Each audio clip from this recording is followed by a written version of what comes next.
Hey folks, it's Brittany back with another repotting video. Today I'm tackling this Peperomia buteolata, also known as the parallel peperomia because of the markings on its foliage. I've also seen this plant labeled as the Peperomia tetragona, but I'm going to go with parallel peperomia because that's easier for me to say. This footage was taken during the fall when I was bringing in my plants from outside as the temperatures were starting to drop. I ended up putting this plant outside to rehab it after its leaves started to drop pretty significantly. This isn't typically the type of plant that I would keep outside because the summer sun can be very harsh, so I kept it in a shady spot and it started to flourish and stop dropping its leaves. That's one of the best lessons I've learned from these plants. When you're not feeling well, go spend some time outside. Let the sunlight hit your skin and breathe in some fresh air. I've had a few other plants bounce back after having some time outside.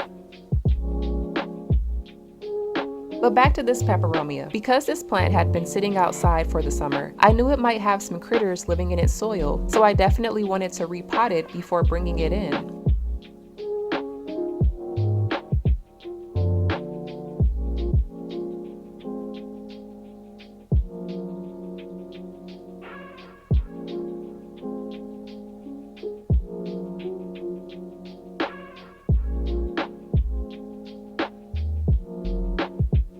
I noticed some spider webs and other creepy crawlers under its leaves, so I made sure to wear some gloves when handling it, and gave the plant a good wash with Casto soap, making sure to only rub the soap on its leaves and rinsing the roots with plain water.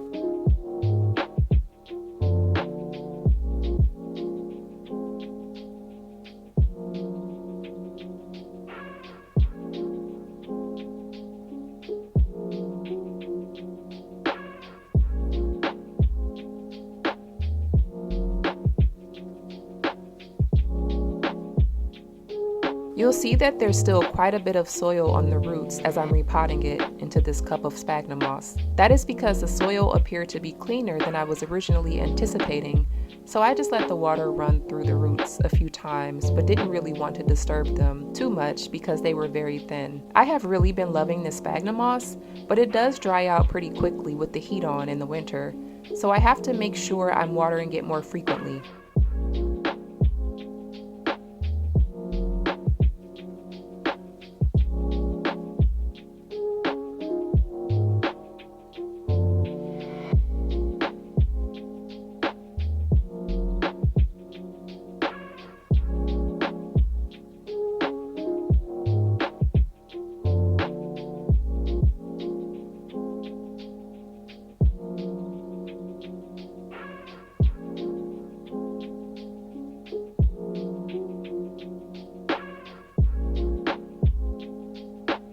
The plant fit perfectly in this cup, and I ended up staking it up to make it look a bit more tidy.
Here is how the plant looked after repotting it, and here is what it looks like now. It has been sitting in a south-facing window since repotting it, but I'm sure the light is too intense, so I think I will move it to my greenhouse cabinet so it can sit under a grow light and get a bit more humidity.